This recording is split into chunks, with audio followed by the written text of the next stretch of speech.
Kylian Mbappé a marqué 85 buts en 101 matchs avec le Real Madrid. Des chiffres de légende. Et pourtant, aujourd'hui, une partie du vestiaire réclame son départ. Et Florentino Pérez lui-même envisagerait de le vendre. Comment le meilleur buteur du club peut-il être aussi indésirable? La réponse va tout changer. Bienvenue sur la chaîne 100% Real Madrid, l'ère Galactico. Ce mercato d'été 2026 est en train de devenir le plus agité que le Real Madrid ait connu depuis des années. Mourinho vient d'arriver. Cucurella, Bernardo Silva, Konaté ont signé.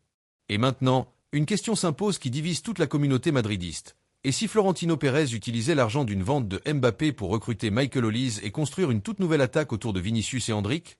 Aujourd'hui, on va débattre de ça. Franchement, sans langue de bois.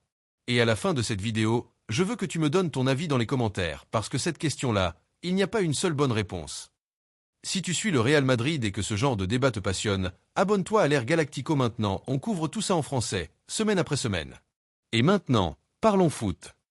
Commençons par être honnête sur la situation de Mbappé au Real Madrid, parce que les chiffres donnent une image mais pas toute la vérité. 85 buts en 101 matchs. Franchement, c'est énorme. Aucun joueur de l'histoire du club n'a marqué aussi vite à ses débuts en Liga. Mais voilà le problème. Pendant que Mbappé marquait, le Real Madrid ne gagnait rien. 0 titre cette saison. Éliminé en Ligue des Champions. Battu en finale de Coupe du Roi par le Barça. Champion d'Espagne, le Barça encore. Et là, ESPN révèle quelque chose de brutal. À Valdebeba, l'entraînement du Real Madrid, nombreux sont ceux qui disent en privé que Mbappé et Vinicius ne s'accordent pas. Que les problèmes ne seront résolus que quand l'un des deux partira. Ce n'est pas un problème de talent. Personne ne peut discuter la qualité de Mbappé. C'est un problème de quelque chose d'autre, de chimie, d'identification, de connexion avec le club. Et ça ne se quantifie pas dans les statistiques. Vinicius transmet le madridisme depuis qu'il est arrivé à 17 ans. Bellingham aussi. Courtois aussi. Endrick, même avant de s'imposer, transmettait quelque chose. Mbappé, lui, on a parfois l'impression que son histoire avec le Real Madrid n'a jamais vraiment commencé. Et quand Manchester United et Al Nassr sont prêts à mettre 220 millions d'euros sur la table, 220 millions, Florentino Pérez a une obligation. Au moins, écoutez. Avant de parler d'Olise, il faut qu'on parle d'Endrick. Parce que ce garçon-là est en train de vivre quelque chose d'extraordinaire. Il y a 6 mois, il était fantôme au Real Madrid. 11 minutes de jeu sur toute la première moitié de saison. 11 minutes. Un joueur que Florentino Pérez avait recruté pour 60 millions d'euros depuis le Brésil et qui ne jouait pas. Alors le Real l'envoie en prêt à Lyon. Et là, quelque chose se passe. En 21 matchs avec les Gones, 8 buts, 8 passes décisives. Un triplé contre Metz. Un but au Parc des Princes face au PSG. Le directeur sportif de Lyon dit de lui, il a été surprenant, incroyable dans sa capacité d'adaptation. Il parle déjà français, c'est impressionnant. Aujourd'hui, Endrick est de retour à Madrid. Il a 19 ans. Il dispute la Coupe du Monde avec le Brésil. Et il revient avec quelque chose qu'il n'avait pas avant, de la confiance, de la maturité, la certitude d'être un grand joueur. Comme il a dit lui-même sur X, je repars avec bien plus de bagages. Ce n'est plus le même garçon. Et c'est là que le scénario devient fascinant.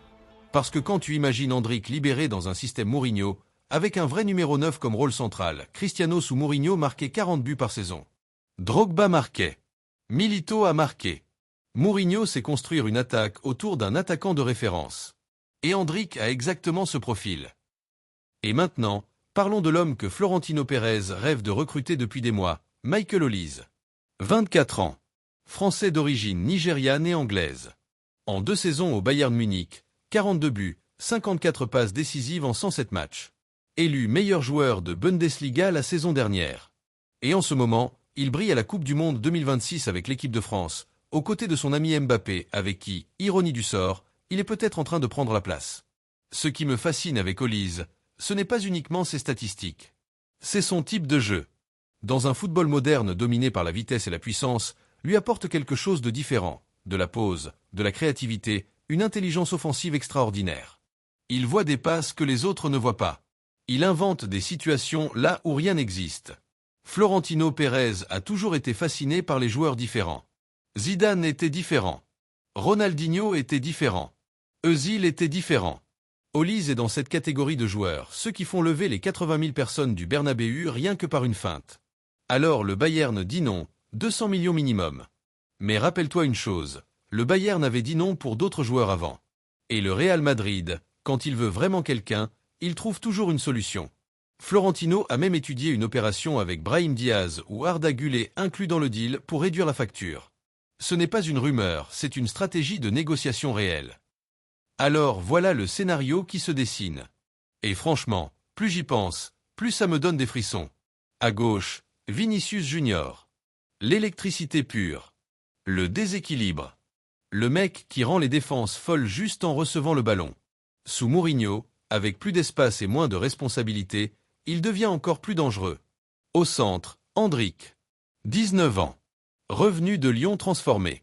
Un prédateur de surface qui n'a pas peur, qui réclame le ballon, qui vit pour marquer. Mourinho adore ce profil, le numéro 9 qui fait le sale boulot pour que les artistes brillent. À droite, Michael Olise. La créativité. Le cerveau. Le joueur qui voit ce que personne d'autre ne voit. Avec Vinicius à gauche qui attire deux défenseurs, Olise à droite aurait un espace de liberté totale.